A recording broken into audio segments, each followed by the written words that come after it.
পিতার সম্পত্তির দাগ নাম্বার জানেন না, আপনার নানা নানুর সম্পত্তির দাগ নাম্বার জানেন না, খতিয়ান নাম্বার আপনার নাই, কোন মৌজায় কতটুকু সম্পত্তি আছে এটিও আপনি জানেন না।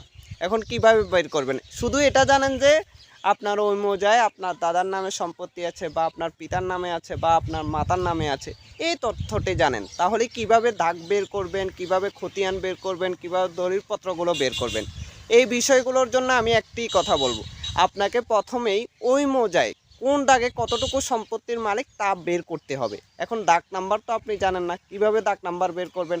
ওই সম্পত্তিটি ওই মৌজায় আছে এটি জানেন, অর্থাৎ ওই গ্রামে আছে এটি জানেন, বাট আপনি জানেন না হচ্ছে ওই প্লটটি কোথায়। এখন কিভাবে বের করবেন?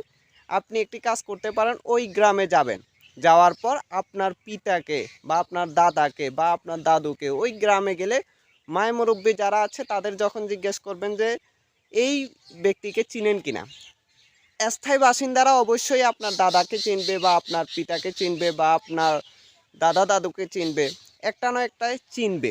চিনার পর ওনাকে জিজ্ঞেস করবেন যে আমার সম্পত্তিটি কোন সাইডে আছে, উনি আপনাকে ওই প্লটটি দেখিয়ে দিবে।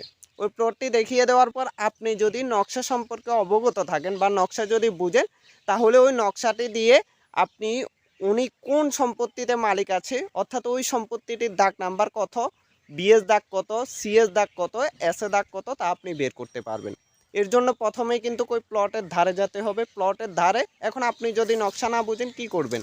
তাহলে আপনি একজন সার্ভেয়ার নিয়ে যাবেন, সার্ভেয়ার নিয়ে গিয়ে ওই দাগটি ওইখানের ওই তথ্যটি আপনি বের করতে পারবেন। ওই সার্ভেয়ারে তো ওই দাগ নাম্বারটি কত তা বের করে দিতে পারবে। ওই মৌজার একটি নকশা লাগবে, আপনি সার্ভেয়ারকে নিলেই উনি আপনাকে ওই দাগ নাম্বারটি দিয়ে দিবে।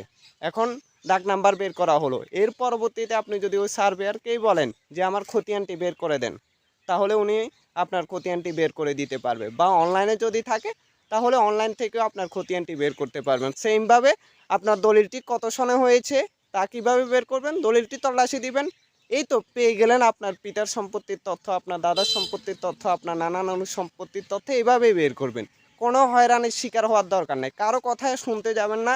আপনি ওই মৌজায় ওই প্লটে চলে যাবেন, ওই প্লটে গিয়ে একজন সার্ভেয়ারের দ্বারা ওই দাগ নাম্বারটি বের করবেন, এই তো হয়ে গেল। খতিয়ান নাম্বারটি বের করবেন, এর পরবর্তীতে আপনি পরবর্তী প্রসেসগুলো আপনি নিজে নিজেই অগ্রসর হয়ে নিজে নিজেই কাজ করতে পারবেন। আসসালামু আলাইকুম, দেখা হবে পরবর্তী কোনো ভিডিওতে।